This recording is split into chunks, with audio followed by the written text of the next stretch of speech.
11.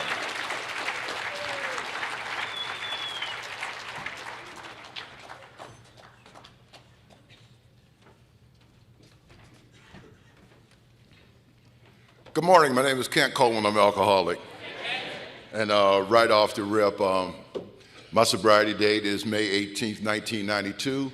I have a sponsor, he's sitting right down here. I have a home group, I have commitments in Alcoholics Anonymous.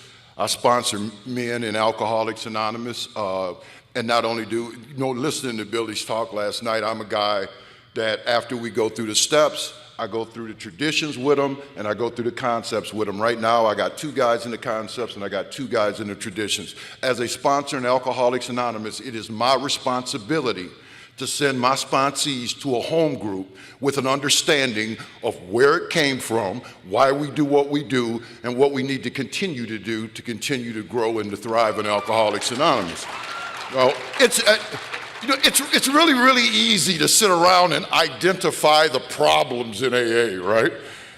My first sponsor used to say, when we get back to good sponsorship, right, all this stuff will get better. And then I would say, yeah, that's right. And then he would look at me and say, what are you going to do to make that happen? See, it's real easy to know what the problem is. I want to be a part of the solution, not a part of the problem. I want to thank the Stateline Committee, as always, for your kindness and hospitality to Janelle and myself. We've had a wonderful weekend. This has been a veritable feast of Alcoholics Anonymous, at least up to now. Anyway, the speakers that we've enjoyed here this weekend are, with the exception of my new friend Max over here, are people that I've known through the years. And it's really cool because Billy talked about it some last night. You hear people all the time, and you hear them a lot, and you listen to them on CDs and all that. But we never stay all the same. A lot of the story stays the same, right? If you don't drink again, your drunk story is your drunk story, right? But God has a way of pulling things out of people sometime that they didn't even know they were going to talk about, right? And so it's just, it's been an enriching and fulfilling weekend. I'm like the little boy who came home from his first day of school, and his daddy met him at the front door, and he said, well, son, did you learn anything? The little boy said, apparently not. They told me I had to come back tomorrow, right? And that's the way it's been for me at Alcoholics Anonymous. I just keep coming back tomorrow. There was a guy in my home group when I came into Alcoholics Anonymous. His name was John C. John got sober in 1944. When he died, he was 57 years sober. And John would share at the meetings what he learned tonight. This is what I learned tonight, right? And I was brand new, but I caught that. And I was like, wow, like this is completely open-ended. There's no end game here. We're not passing out diplomas, certificates of achievement in here. There's no top rung of the ladder in here. Each day that I'm open to learn and to grow, right, I can get closer to this power, because that's really what we're here to talk about this morning, right? It's getting closer to this power. I've been asked to speak this morning about the 11 steps sought through prayer and meditation to improve our conscious contact with God as we understood Him, praying only for knowledge of His will for us and the power to carry that out. I got to tell y'all something, because somebody mentioned enthusiasm yesterday. And my first sponsor was big on enthusiasm. I told him one day, I said, a lady came up to me after a meeting and said, you have a lot of enthusiasm for Alcoholics Anonymous. I had no idea what that meant. So I went to my sponsor and I said, this lady said I got a lot of enthusiasm for Alcoholics Anonymous. He said, look it up in the dictionary, college boy. That's what he used to call me.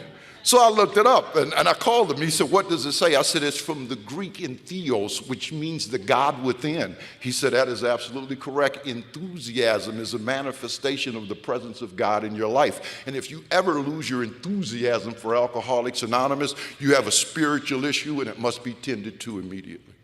I have more enthusiasm. I am more excited today to be a member of Alcoholics Anonymous than at any other time. I believe that Alcoholics Anonymous is growing. It's thriving. Alcoholics Anonymous has some issues. It always has. Read our history. It always has, right? But we have a loving God who expresses himself on our group conscience, right? And we got the steps which flow into the traditions, which flow into the concepts, an impenetrable defense, not only against the first drink, but against the human ego. So it's just, I'm excited to talk about Step 11, because man, if you've been listening here all weekend, it's been some pretty rough going, haven't it, right?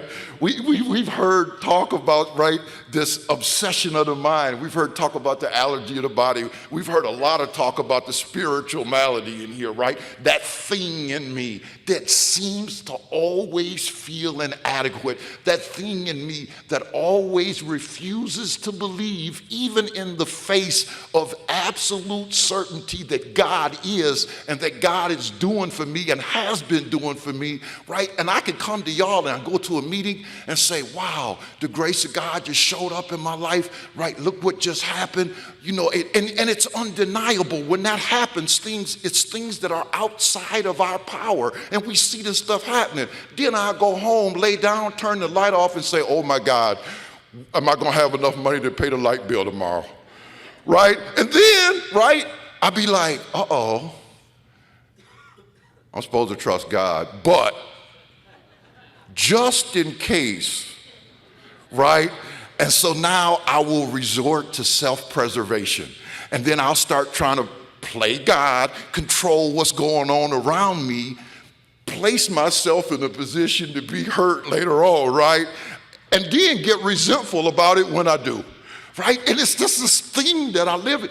And I'll tell you, I wish I could stand here today and say, I now trust God 24 hours a day in all things, and lightning would strike me as I stood here, right? Because a lot of times this stuff happens. Why do it happen? I'm going to tell you the truth. Because I don't trust God enough. With all that God has done for me, I shouldn't even be standing here. A lot of this is the best looking room of dead people I've ever seen in my life. Right? Shouldn't even be here. Just listen to the stories in here, right? I died in 1984. Here I stand.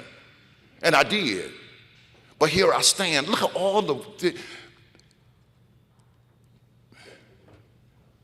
I believe it was Marilyn who started talking about the things that happened. Marilyn going to a meeting and she told that lady, do you know, was it Marion? Do you know me, right? Out of all the people in Alcoholics Anonymous in Southern California, right? Come on. How many times have we seen all that stuff used to happen to me? I would have stuff going on with me when I was new, I wouldn't ask for help. I wouldn't tell anybody, right? Because I'm still full of me. I didn't come in here and automatically just, whoosh, I've had a spiritual awakening and now I'm ready to help you, right? Everything is different. I see life different. I didn't come in here like that. I came in here exactly as I was, right? Scared to death. I'm gonna tell you a little quick story about love in here. I joined my home group and they gave me a coffee commitment. And there was 4 old timers in our home group, and they pretty much they called the shots, right, with the commitments and all that, right? And so I signed a book and I put my sobriety date in it, and Herb B looked at me and said, we don't want your autograph, we want your service. Said, here's the keys to the coffee locker. Next week we want you here at 6 o'clock. This was an 8:30 Friday night meeting. 6 o'clock. To make the coffee, set up the tables and chairs, and put out the literature. I looked at Herb like he had 3 heads. I said, man, how long am I have to do that? He looked at me and grinned. He said, we'll get back to you. And so there was so I got a commitment, right? And my sponsor told me I had to get a commitment. So I got a commitment, but there's a small problem with my commitment. Stay with me. I don't know how to make coffee. And I'm not going to tell you that I don't know how to make coffee because I'm brand new. And what I think of me is based on what I think of you. I'm all outside. I ain't got nothing inside. And that didn't change just because I walked up in here.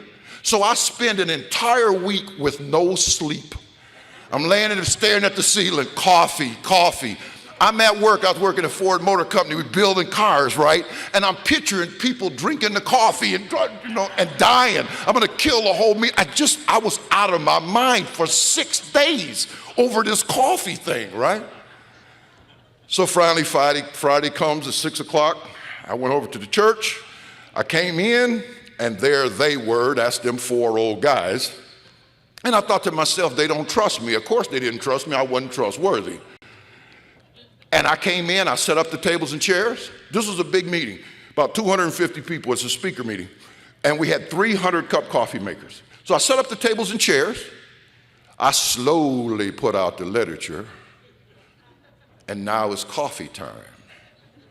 So I get out the coffee maker. On the inside of it, there's a number 100 and a line. I went to college. My mother used to say, this is the only boy that I know that got a college degree and no education, but I got enough education to know how much water to put in there, 100 and a line. So I put the water in there, and then at the moment of truth, I picked up the basket. And Herb is sitting at the end of the table. He said, they can't come over here. So I walk over there with the basket in my hand, right? He said, I don't know about you, Kent. He said, but when I make a 100-cupper, I like to put the coffee right about to that line in the basket. He said, how do you do it? I said, I do it just like that, Herb, right? Here's the moral of the story. Herb knew I didn't know how to make coffee, man. Herb knew I didn't know how to make. I'm gonna tell you what else Herb knew. Herb knew I wasn't gonna tell them I didn't. Is everybody following me? Herb did not make me feel less than. Herb did not make me feel stupid. Right? Is that what's happening? Am I doing that for new people in AA?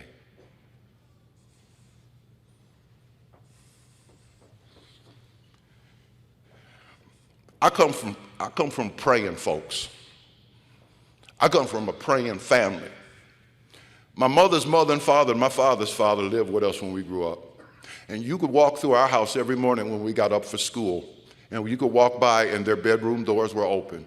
And you would see my grandmother and my grandfather in their room on their knees beside the bed. And if you walk down to the next room, you would see my grandfather, my daddy's daddy, on his knees beside the bed. I come from praying people. I believe that's why I'm here. I believe in the power of prayer. But I'm a kid, right? They're praying. So we go to church. I go to a praying church, seriously, a prayer-based church. Went to prayer meeting on Wednesday night. Praying, okay? But I'm a kid. As a kid, what am I concerned of? What you think about me. What am I concerned with? Girls, popularity, sports. I'm a kid. I'm not thinking about this kind of stuff, right? But I had a family that saw to it that that foundation was given us, right? That's what we had. My first real encounter with prayer on a sincere level, 13 years old, my older brother suffered a head injury in a football scrimmage. It was on a Saturday. And up to this time, my life, I had the kind of mom and daddy that saw to it that we had everything in our lives that was denied them when they grew up. My parents were active in the community. My parents helped other people. To this day, in Sandusky, Ohio, I am known as Pete and Evelyn's boy. To this day. Ain't you Pete and Evelyn's boy? Yes, ma'am. So up to this day, I'm golden. My life is great. Happy, right? I'm up in my head a lot, you know. I do feel less than. I am scared of everything, right? But I got my brother. Right? I'm good. And the phone rang.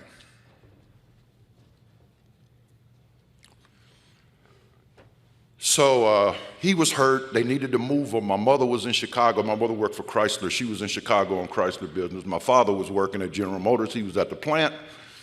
And it was the trainer. And he's like, your brother hurt, we got to move him. I said, move him. Just move him. I get a hold of my mom and daddy, do what you got to do.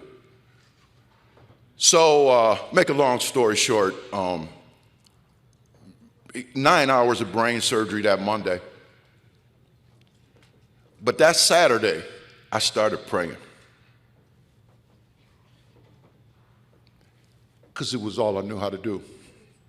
It was what I was taught to do. I started praying. And I just asked God to let him be okay. Let him come home. Okay.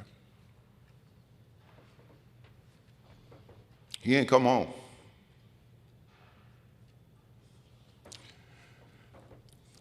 I did not blame God for this. I did not turn my back on God for this. Okay? I want to explain something to you. We're going in step 11. I developed an attitude about prayer. They told me God answers prayer, but in my head I said, no, he don't. No, he don't. I was 13. I didn't have the spiritual maturity or understanding to know that he did answer it.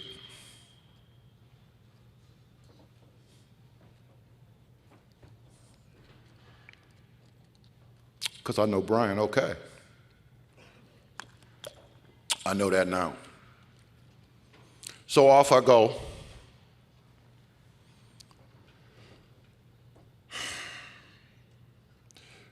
Prayer from that point on for me, and we talk, what do we call them in here? Foxhole prayers, right? When I'm in trouble, right? I ask God for help, right? I don't seem to be able to, when I died in 1984, I had a heart attack and I died as a direct result of the use of alcohol and some of its cousins. And when I'm in the cardiac unit, and I got tears rolling down my face, and I'm like, God, if you let me live, I will never drink again. And I've never said a more sincere prayer in my life. God, if you let me live, I'll never drink again. I spent 48 hours in the cardiac unit. They said that I was okay, that my heartbeat was strong. They moved me to a regular hospital room. Here's the thought that came to me when I got in a regular hospital room. Whoo, that was close. But I'm all right now, right? This calls for a celebration, baby. I'm 2 hours out of the cardiac unit and drunk. I didn't understand alcoholism. I didn't understand powerlessness. If I had the power to quit drinking on my own, I'd never come to AA. Why should I, right? So then I developed kind of this attitude like, God, God don't do nothing for people like me.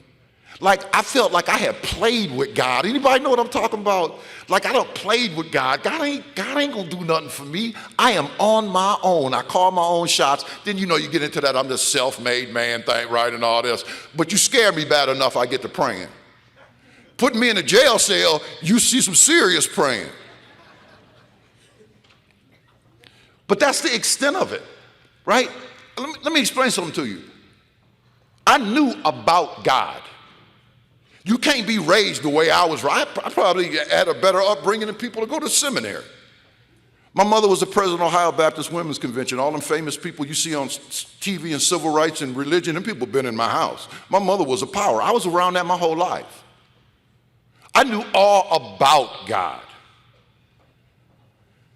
But I had no relationship with him. Knowing about God and knowing God is two different things.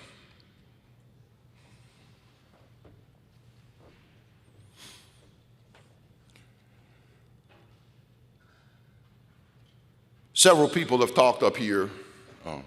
I finally crashed and burned as we do, and I had that moment of clarity, which I believe I was prayed in here. There was a man at home who used to say that that's the moment when God paralyzes the liar in you long enough for you to see the truth. I'm in the parking lot of a bar, the old pump line. They just tore the pump lines down, and the town is still in mourning. But I was in the parking lot of the Pump Lounge, and I had a moment of clarity, and it was a real simple one. I got a liver distended out to here. I don't take baths or showers. I don't even want to get into, but I'm at that place, right? And I had this moment, and it's like, Ken, if you don't stop drinking, you're going to die, and you better get some help because you can't do it by yourself, and you better do it now because you're running out of time. Out of nowhere, and I believe I was prayed in here. I knew nothing of Alcoholics Anonymous. I didn't know a single solitary human being. I knew nothing of alcoholism. I believed that everything that was going on in my life was your fault. I had properly assigned blame for every problem that I had. I am so full of me, I can't even, this is the kind of kid I am. I'm growing up, I got a curfew, I come home, my parents are up, because I never make my curfew. My curfew's 1 a.m., I come rolling in there at 2:30. I'm 16 years old. And this is what I say to my parents: go to bed. What is wrong with you people? What y'all doing sitting up here this time of night? Y'all go somewhere. I ain't sitting up here waiting on y'all. I can't even comprehend the love of a parent for a child. I can't even see you. This is where I'm at. This spiritual malady that we talk about, selfishness, self-centeredness, that we think is the root of our problem. So I ended up in treatment, I ended up in AA. I do the don't drink, go to meetings, and don't do nothing else for 3 months. 2 months sober, I picked up a T-bar at work and tried to kill a guy. That's what I look like. 2 months abstinent, no steps, no nothing. And a guy came up behind me and took it out of my hand. I sponsor him today. True story. And if he hadn't done it, I'd have killed that guy. That's what I look like 2 months. I didn't get better when I stopped drinking.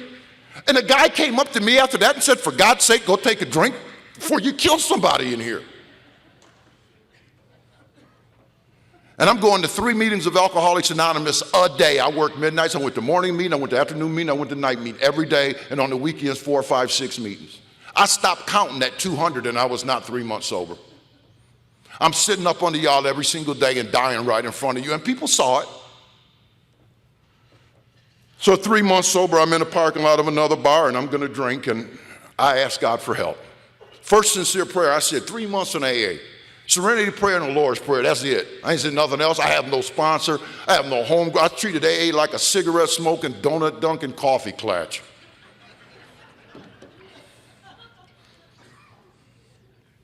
And I asked for help. And I got a sponsor. Actually, I got two, Bill F. and Lorraine and Ken B. in Cleveland. Bill died 53 years sober. Kenny is in bad health right now, and he's 47 years sober. I had a lot of help. Kenny's sponsor was Neil C. Neil's sponsor was the guy with the funny haircut. I was giving Alcoholics Anonymous straight from the hip. My first sponsor used to say, read the black print on the white page in the blue book and do what it says.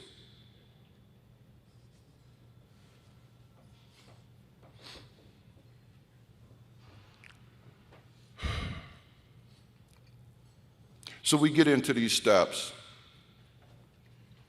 We got to the chapter, we agnostics. And right, doctor's opinion, Bill's story, there is a solution, more about alcoholism. I'm thinking whoever wrote this has been following me around. I'm not a guy that came in here, I was done fighting. I identified with the thinking, with the drinking, with the, all of that. I didn't have no issue with that. We got to the chapter, we agnostics. I told Bill, we can skip that one.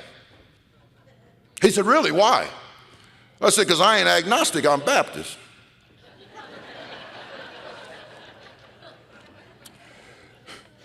His response to me was this. He said, I beg to differ. He said, what you are, big shot, is a functioning agnostic. Boy, I was offended by that. I had no idea what it meant, but I was offended by it. I said to him, I said, what is a functioning agnostic? And he looked me in the eye and he said, that's a person who professes to believe in God, but who lives their life like there ain't one. Bam. How many times am I at today? How many times am I at today?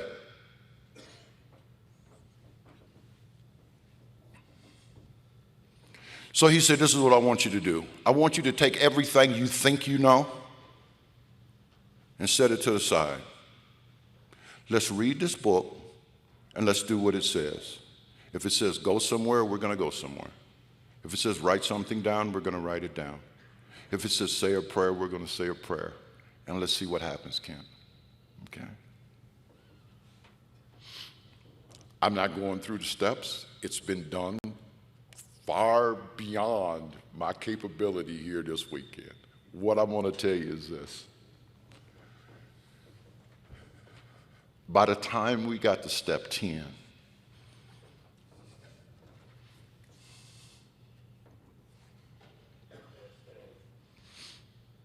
before I came to you guys,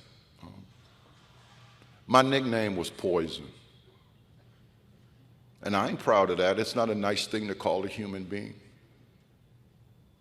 My mother said I had the most negative aura of any human being that she ever met. She said, when you walk into a room, the lights dim.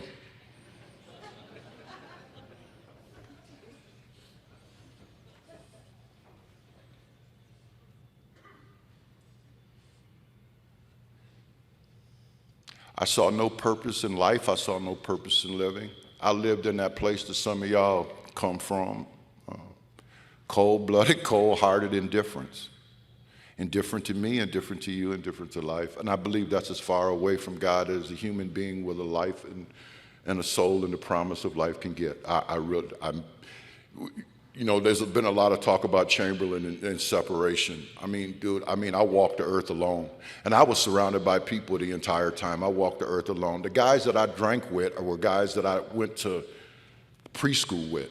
I'd known all my life. I ain't know them, they didn't know me, because people like us don't let people know them. What I let you see is what I want you to see so that I can get you to see me the way I want you to see me. Somebody was talking about all these personalities yesterday. There was a church Kent, a school Kent. There was a Kent at home. There's a basketball Kent. I'm this chameleon, right? I'm that. My first sponsor used to call me the stage character. The stage character. Don't even know who I am.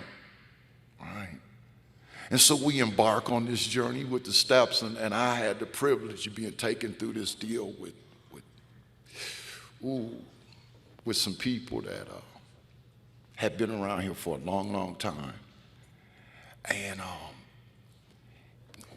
wrote the inventory, right? Started looking at 6 and 7, right? Willing to change in 6, right? I mean, they took me. I understood what the 6-step prayer was. You hear a lot of talk about that one, right? Because I tell my sponsees all the time, they're like, I'm saying the 7-step prayer every day. I can't stop doing it. And I say, you saying the 7-step prayer on the 6-step issue. You ain't willing. What does it say in step 6? If we are not willing, we ask until it comes, right? It's just black print, white page, blue book. Right? And I, you know, I had to move back into my mom and dad's house. And so I'm with mom and dad, and I had not had a conversation with my mother since I was 13 years old. When I moved back in their house, I was 32 years old. And I worked midnights, and my dad worked afternoons, so I would get up when he went to work. And I got up, and I came in there, and my mom was in her chair watching TV. And I said, good afternoon, Mom. How's your day? And her mouth just fell open. The only thing I had said to my mother from the age of 13 to 32 was, give me this, give me that, I need this, I need that. So all this stuff is happening in my life. I'm starting to see possibilities. I was a guy I had a college degree. I worked in a factory. And I started to see some possibilities. You know, they came to me at work in a place where I had been given 28 days off twice. The only reason I had a job was United Auto Workers Union of America, trust me. That's the only reason that I was employed. Hey, would you take a supervisor's job for the summer? True story. Well, things wasn't looking real good at Ford at that time. I thought, that'll look good on my resume.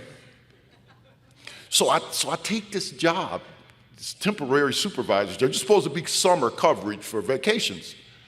I had that job for 1 month. They called me on the phone in the office and said, can't come up to HR. You know the first thing I thought, don't you? Failed again, man.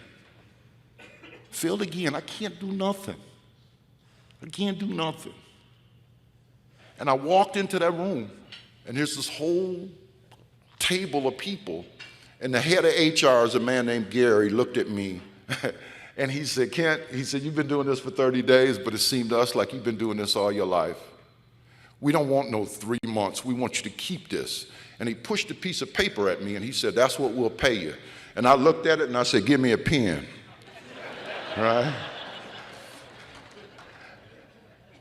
And then he said, you know, if you want to go back to school and get an advanced degree, we'll pay for that. All this stuff is happening in my life, man. But here's the real thing. I am shoulder deep in Alcoholics Anonymous. I am shoulder deep. I am sponsoring like crazy. I'm institutional committee chair for North Central and Ohio. Dude, we're doing weekend. We used to rent out camps in Central Ohio down there by Amish country. These big Christian camps. You get 200 people down there. And we go to all these treatment centers, Cleveland, Toledo, bring them down there, and then big book them half to death for 3 days. Then we had 200 treatment people. Do you know what it's like to have 200 treatment people somewhere out in the woods? Yeah. I don't have to tell you, do I? Right? It was crazy. Dude, it was just, I was alive. I was alive.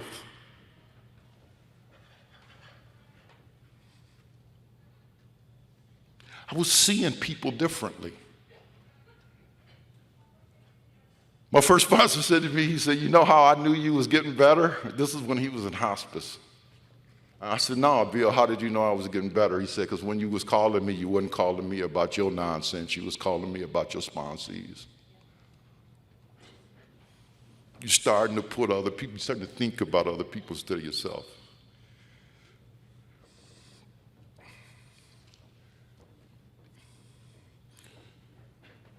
So at step 10, and Zach read it for us, right? Just made conscious contact. I'm waking up. But now what? Step 11, right? Sought through prayer and meditation to improve our conscious contact with God as we understood him. Praying only for knowledge of his will for us and the power to carry that out. Okay, so now, I think it was Emmett Fox or somebody who said, anyone who doesn't have time for prayer and meditation will have plenty of time for sickness and trouble. Right? Because the ego is resilient, man. It wakes up every single day and it starts talking to me. Right? Starts talking to me. So when I look at the text, right, it says, when we retire at night. So I used to think that that was the 10th step. Right? Everybody say, I did my 10th step before I went to bed, right? Well, I go to meetings, I listen, I'm like a parrot at home, right? You know. My sponsor said to me, what book are you reading? When we retire at night, we constructively review our day. This is step 11, okay? So why do we need to constructively review our day? Well, number one, because I don't do the 10th step perfectly. I miss stuff. Sometimes I intentionally turn my head, right? You ever do this? They had it coming. I justify it, right? They had it coming, right? Sometime I catch myself in 10, right? But a lot of time, right? I love how Bob talked about the safety nets on the side of the skyscrapers, right? If I drop something off there, by the time that thing hits the sidewalk, it's a missile. So I need that. Retire at night. And there's a question in there that my first sponsor pointed to me and he told me it was the operative question, because it's really the same questions that we had in step 10, right? Were we kind and loving toward all? He said, Kent, that is the litmus test. He said, because if you was kind and loving toward all, pretty much the rest of this stuff's going to fall into place, wasn't it? I wouldn't be resentful and dishonest, and right? If I'm kind and loving toward, were we kind and loving toward all? Our true purpose is to fit ourselves to be a maximum service to God and the people around us. I gotta stay straight with what this is. Remind the prospect that his recovery is not dependent upon people, it is dependent upon his relationship with God. I made a decision in the third step to do what? Not drink. I made a decision to turn my will and my life over to the care of God.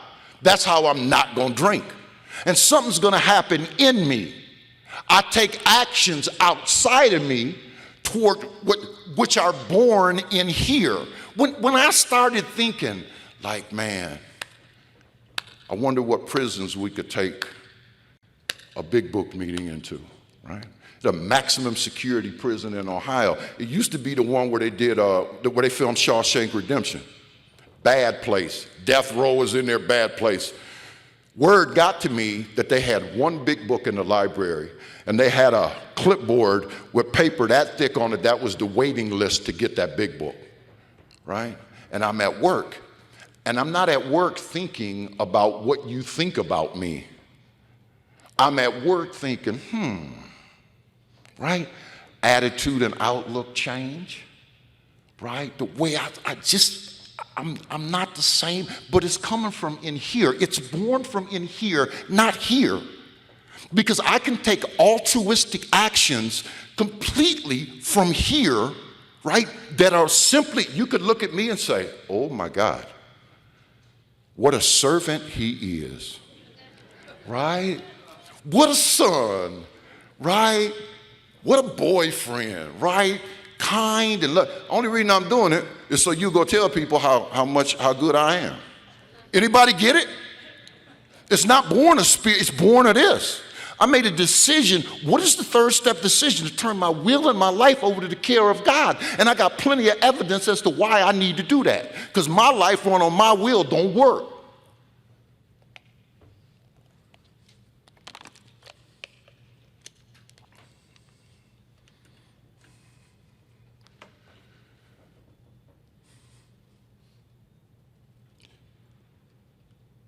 The story of my life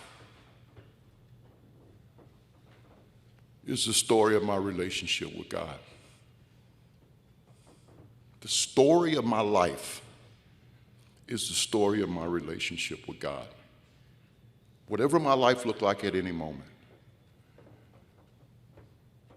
So when we retire at night, right, I'm going to constructively review my day, not punitively. Because now, right, my spirit's awake. I know I'm not perfect. I know I'm never going to be perfect. The book says, and it's crazy because when I was new, I beat myself up for not being perfect. Anybody in here ever do that? Right? After the book say, we seek spiritual progress, not spiritual perfection. We are not saints. No one among us has been able to place perfect. We read this at meetings and then I go home and beat myself up because I wasn't perfect today, right? So there comes a point in this thing when you realize your humanness, right? But I'd rather have guys too far that way than too far the other way. That's the way I always say, right? But so I start looking at this at night, constructively review my day. And what does that do for me? And why is it a part of step 11? Tell you why. And Jennifer alluded to it yesterday. I want to clear the table for the morning so that I am able to receive, okay? I don't want to wake up with any baggage from yesterday, right? Any unresolved stuff from yesterday. If I need to call Bob and talk to Bob about it, I'll do that. I need to go make an amend, I'll do that, right? But I want to keep, I can't receive when I'm blocked. I cannot receive when I'm blocked. So when I awaken in the morning, right, we're ready to let God set the table for the day.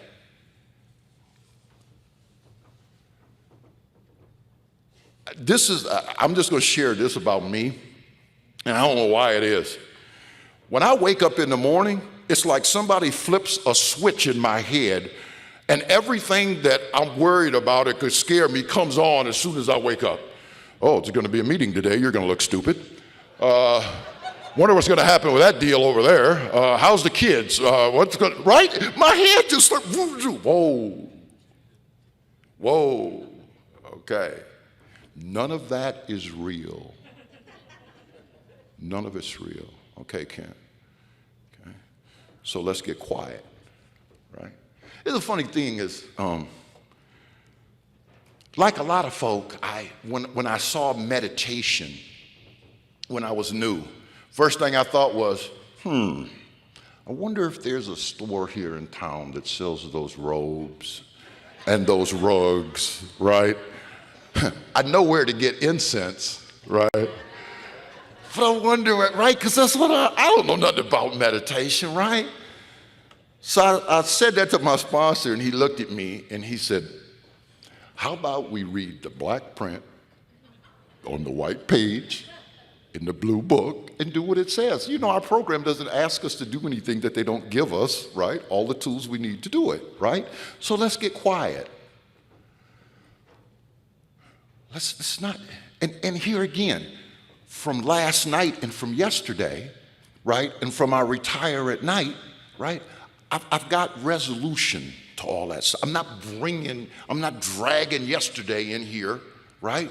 And we've already closed the door on all the fictional stuff that we're worrying about down here. This is where living this thing one day, one moment at a time. Don't struggle, we take it easy, right? I like how the text talks about, it uses stuff like after a while, you know, eventually. It's not instantaneous. I'm a instant gratification guy. Like I want direct, boom, right, like immediately. No. There was a guy that used to sit next to me down at the club at home. His name was Al P. He was an attorney, a great speaker in AA. I think I still got him on a cassette tape. Al got sober in the early 50s. He was an attorney. He had orange hair that went straight up like this, kind of like Kramer. Remember Kramer? And he wore sandals and black socks. I mean, really, like it's dude probably had enough money to buy this hotel, right? But Al used to sit next to me at the meeting, and he'd say, "Hey, Kent, that step 11 thing?" And I'd be like, "Yeah, Al." He'd go, "Practice, practice, practice." I say, "Then what, Al?" He'd go, "Practice, practice, practice. Read, quiet, practice." I remember Al. He died when I was a year sober. I went to see him in the hospital before he died. Practice, practice, practice.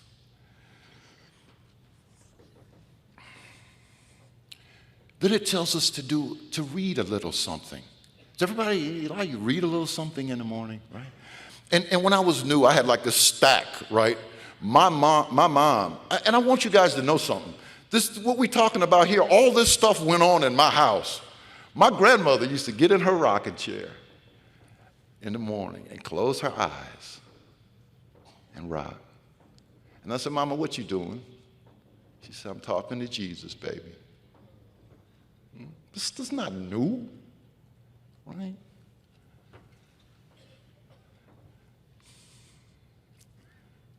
In Akron,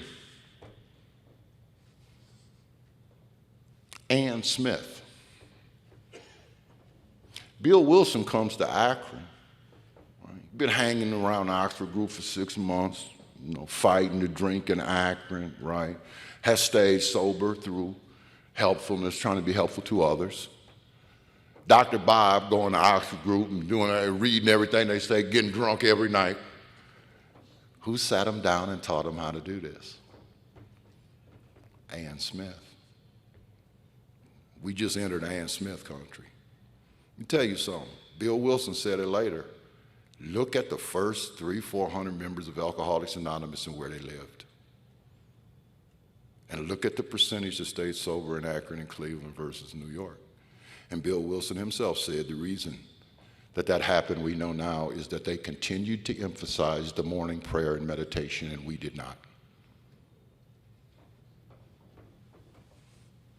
Like, I'm a real simple guy.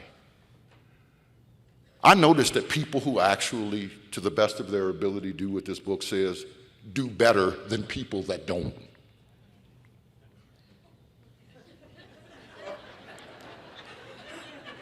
I'm not like this real deep. People who do this do better than people who don't. They seem happier, have more useful, purposeful lives, right? They're the kind of people you look at and like, wow, man, I wish I could do that stuff, right?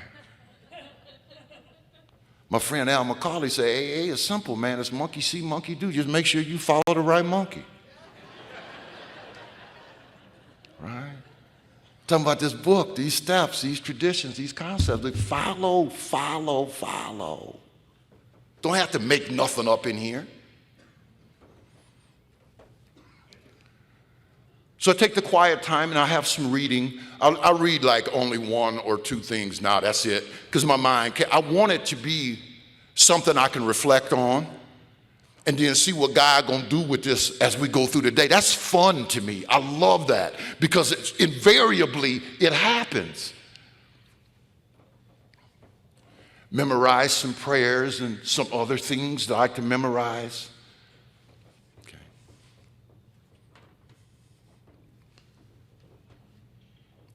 Meditation for me does not end in the morning when I'm done. It's all day long. It's all day long. Most human beings that I've met meditate all day long. Question is, what do you meditate on? What is worry? Worry is to meditate on fear. That is called worry. Okay? So I don't want to meditate on fear. When my mind turns to the fear thing, financial insecurity always been a big one with me. Even when I got money, don't matter, right? Mind go there, right? I have some things. A lot of them were things that my mom taught me that I will immediately turn and begin to recite. And it will go away.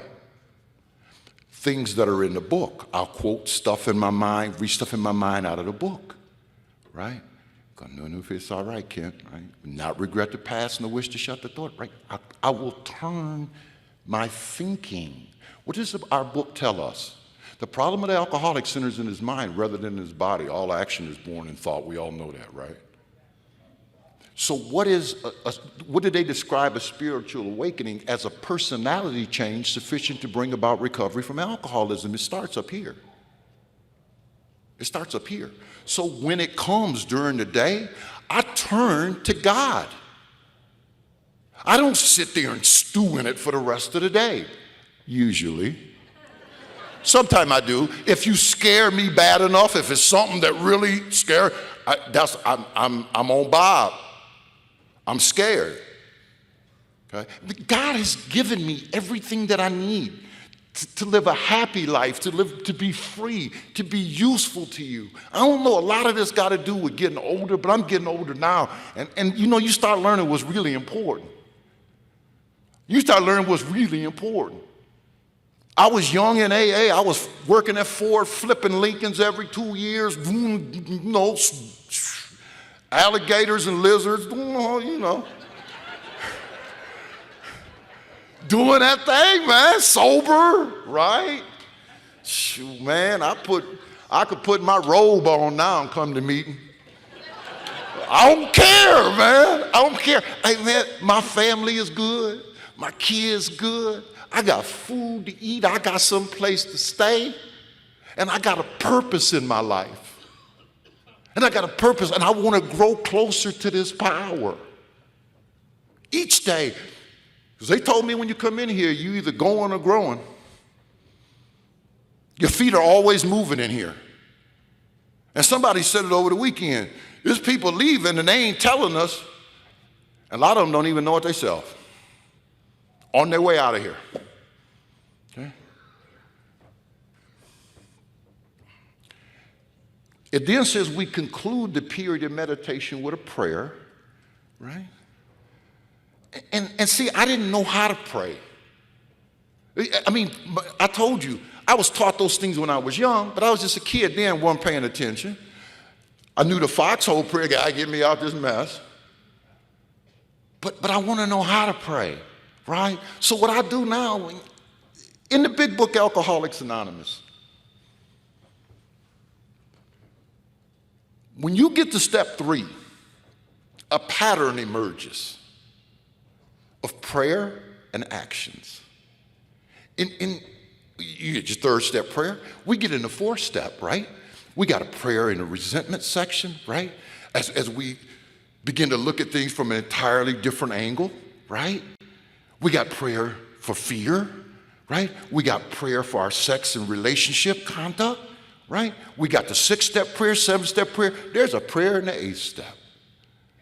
It's a prayer. I'm praying all day. I'm talking to God all day long. All day long. Hey, God, you see that? What should I do? Right? I was in Tampa. I was speaking at the Tampa Roundup probably 15 years ago. All right, Tampa. And our friend Sandy was there, and I had some problems at work. And it was just, I had talked to Ralph about it. Ralph told me, Ralph was like, Kent, right now, this minute, Ralph was like, is it okay? Is it all right now? Not 2 weeks from now, is it all right now, Kent? Kids all right, the girls all right? I was like, yeah, Ralph. And Ralph told me this, he said, if you could stay right now, it'll always be all right. And that worked for about a half hour. So I'm down in Tampa, and I guess I don't hide things well. I spoke at like 10 o'clock on Saturday morning. And so they had a thank you line, everybody left, and Sandy was sitting by himself over there going like this. Right, so I went over there and sat down, and he did like he always do, how you pat you on your knee. He said, what's the matter, Kent?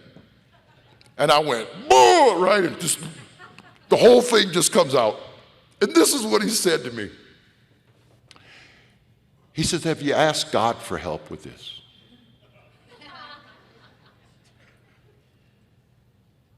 I said, no. He smiled at me and got up and he patted me on the shoulder. He said, I bet you didn't get none either, did you? And walked away, right? Dude, I get it. I get it. I get it, man. Remind the prospect that his recovery is not dependent upon people. It is dependent upon his relationship with God. People are the vehicle in which God works in my life. But it is him working in and through them. Relationship. So what we're talking about in 11 is relationship building. We're talking about strengthening and building this relationship with God as we understand him. What is the most essential component of a relationship? Look it up on the internet. Communication. It's communication. Think about the relationships that you have. What makes them special? What makes them strong? Transparency is another one, isn't it? Okay? Trust is another one. Okay? Belief in is another one. Right? And so I had this relationship with this God who loves me no matter what. God, I don't have to earn it. The things that I do are not to earn God's love. God already loved me. It's so that I can access his grace. I used to say, when I can get good, I'm going to get with God. If I could get good, I wouldn't need God. I need to get with God so I can get good. I had a cart in front of the horse. If I could fix me, see steps 6 and 7, I wouldn't need God. So we concluded with a prayer, right? Asking God, guide us and direct us, show what we need to do as we go through the day.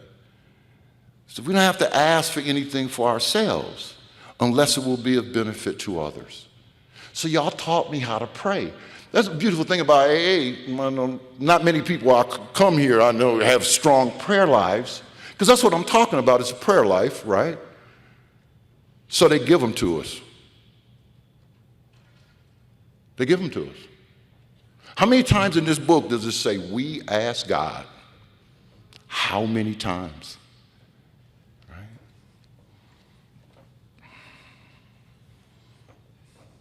And so I go through my day. I would love to be able to stand here and say that, like I said earlier, like I believe all the time. I trust God all the time. No, I don't. No, I don't. But because of what you've given me, I have the tools today to recognize and rectify those situations. I've made progress here. I'm better than I used to be. I hope I'm better today than I was yesterday. Don't know. But I'm better than what I used to be. I'm done beating myself up for being a human being. I don't know how many sunrises and sunsets I got left, but I'm going to tell you something right now. I want to enjoy them. I want to enjoy them with you. I want to enjoy them with my family. I want to enjoy life. I want to enjoy life. Step 11. Old timer at home used to say, how can you have a good day if you don't start it right? How can you have a good day if you don't start it right? The story of my life is the story of my relationship with God. Sought through prayer and meditation to improve our conscious contact with God as we understood Him, praying only for knowledge of His will for us and the power to carry it out. So now I'm living in the square Jennifer talked about. I'm in the day. All the power that I need is in the day. I'm awake. I'm awake. And now I'm going to get down from here and let Don tell us what we do when we wake up. God bless you. Thank you.